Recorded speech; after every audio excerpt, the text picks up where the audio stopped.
putting your nose to the grind, mind your own fucking business, making money. You don't give two shits what people think. You don't care because you've been doing it. It's an everyday thing. It's another fucking Tuesday to me. Okay. It's all it is. It's another fucking Tuesday. Nothing different. It's a different paycheck, a different income increase. And I didn't have to do anything different. But you complicate the things emotionally and psychologically by inviting other people's opinion about what you did. And if you know what you're doing works, why are you posting what you made? And when someone has that, when they have that perspective on their own being, their self-worth, that is wonderful. Because no company could pay me enough to go to work for them. And that's how you should think about yourself. You're such a wonderful enterprise, such a high-end yielding income enterprise. You Incorporated. You're so fucking amazing. You're so well equipped and financially literate that you can go out there and carve your own existence out financially. You don't need to have a job. But you've been lied to since grade school that the American dream is to get a good education, get yourself a good job, buy yourself a 30-year mortgage, and you're happy. That is not what it is. Happiness is being your own person, a free person, someone that's not tethered to someone else like a slave master and says, you must perform this or you're worth nothing to me. You're useless to me unless you come to work on time. And when I call you to work, you better fucking show up. If you don't show up on time, I'm going to punish you. I'm going to dock you. I'm going to reprimand you. That's a slave master. There's no other way around that. That's exactly what that is. You are a slave. You are a slave. You're all on the same plantation. And I was on the plantation too. But I broke and ran. Every time that hammer came down and I'm doing the master's labor, selling my time for far too little money.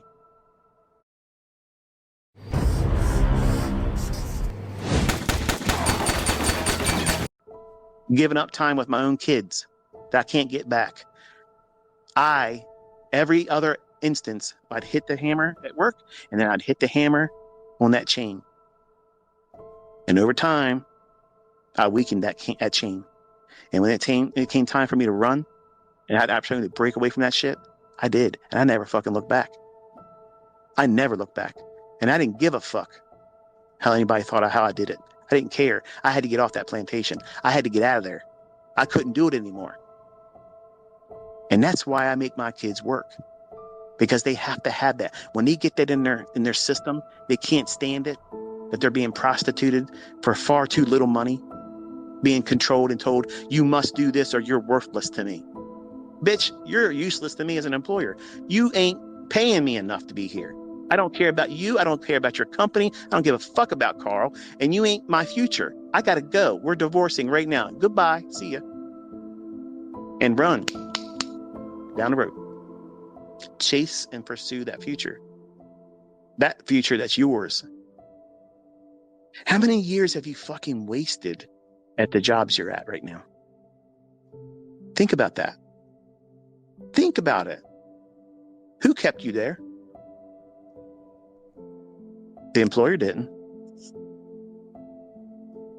They're not keeping you there. You're making the decision to get up and go to work there every day you're scheduled. You're doing that. And you need to change your perspective about that, because that is a vampire sucking the life out of you. It's stealing joy. It's stealing opportunity. It's stealing freedom. It's stealing success. It's holding you back. So it's far time right now for you to start thinking about what you're going to do to separate yourself from that when it's advantageous for you to do that. And the uncomfortable state of being while you're there, let it fuel you. Let that be the catalyst that keeps you going. That's the wind in your sails. That's the steam in your engine that says, it's going to be hard. It's going to take longer than I want it to. But guess what? When I finally leave, when I walk up to fucking Carl and I tell him, look here, you little motherfucker. You're a company man and good for you. But you can go fuck right off. I'm out of here. See ya. I told you this day was coming. Kiss my ass. Goodbye. And leave him as a company man that he is. You're not a company man. You're not a company woman. You are a corporate man, a corporate woman of You Incorporated. You're the corporate. You're the business. And you need to start minding your business like you give a fuck about it. You need to be building up You Incorporated and stop worrying about so much of what your bosses and corporations making. Because you can put out more effort, but they're never going to compensate you for that increased effort because they own you. In trading, you need to think about what you're doing. Are you taking a stupid fucking risk right now? What was the catalyst that causes you to want to take that trade right now? You're pushing the button right now based on what kind of stimuli? Is it based on the model that you're trading? Or are you basing it on somebody that said something to you? Or you read something that made you feel uncomfortable and you want to be able to show them something? Are you trying to replace something you're experiencing in your personal life? Relationship breakup, health diminishing, maybe you lost your job. Maybe they said you're redundant, you got to get out of here. Wonderful. That's a good thing. Because now it's got fire on your ass. You better do something. What are you going to do? Start learning how to be financially literate. It doesn't take long to learn how to replace your job. It does take a long time for you to stop thinking stupid shit and repeating stupid shit and telling yourself eventually it's going to give you a different result. I did it as a young 20-year-old. I kept telling myself the things I was doing, I was going to break it. It wasn't going to break me.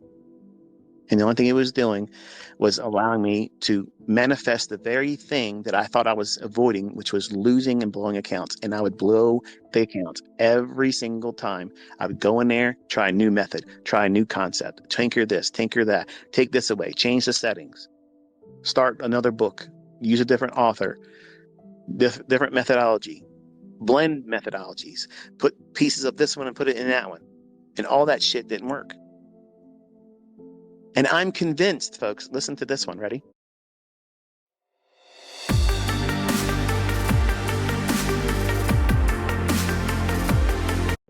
I'm convinced if someone external from my own person, me, the creator of Smart Money Concepts, if I saw someone else like me and I was exposed to this content at 20, before I recognized my own character flaws, before I recognized all the shit that I was doing wrong and how I thought, I would have still blown my accounts using what I'm teaching you today because my mind was wrong.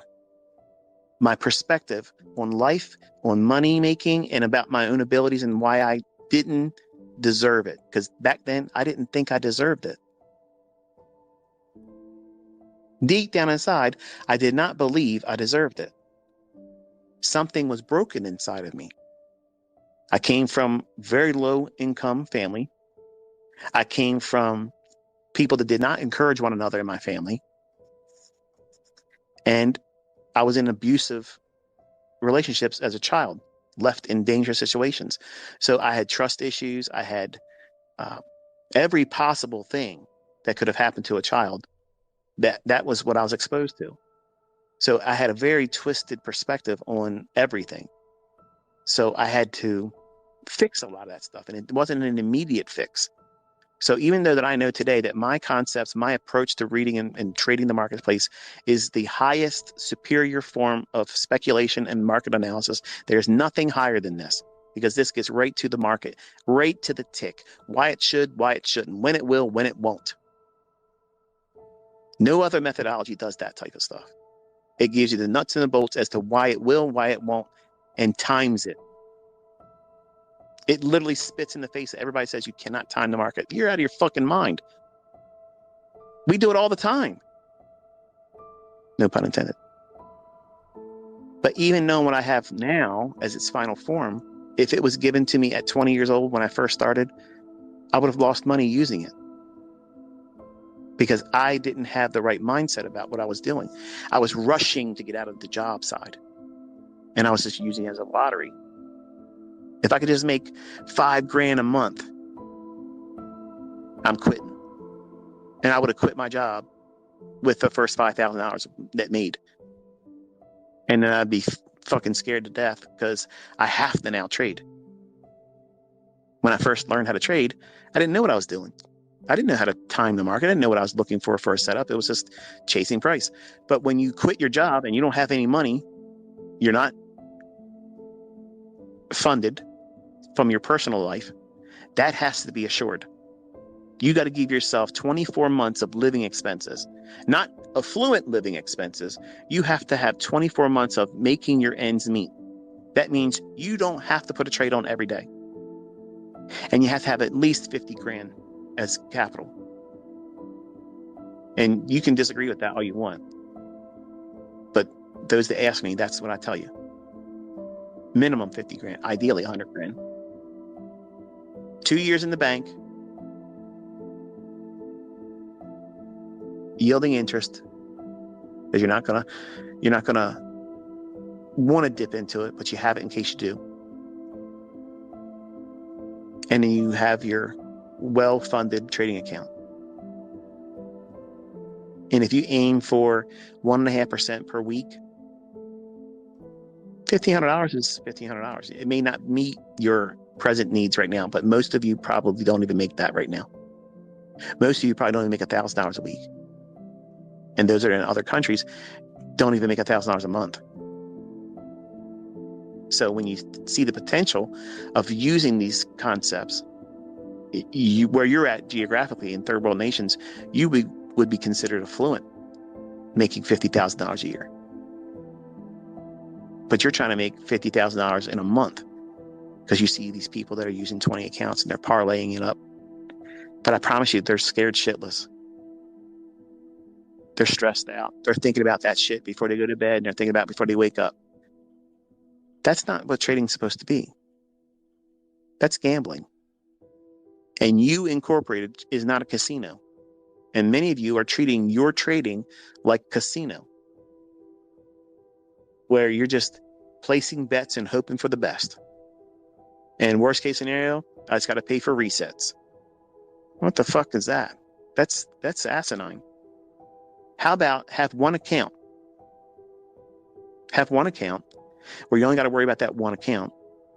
Grow it modestly, modularly, soundly. Build the experience without having greed attributed to it, because when you don't know how to trade well and you compound it by having 10, 15, 20 accounts, and then add to it even more that you're trading with other prop firms in addition to that, you're trying to get the maximum. If a trader's really, really well versed in trading and they have that much quote unquote capital, there should be no reason why they should be shut out of their account. Like I've had students already have happened to them. They make too much money and the fund account company say, all right, it's time to go. Okay.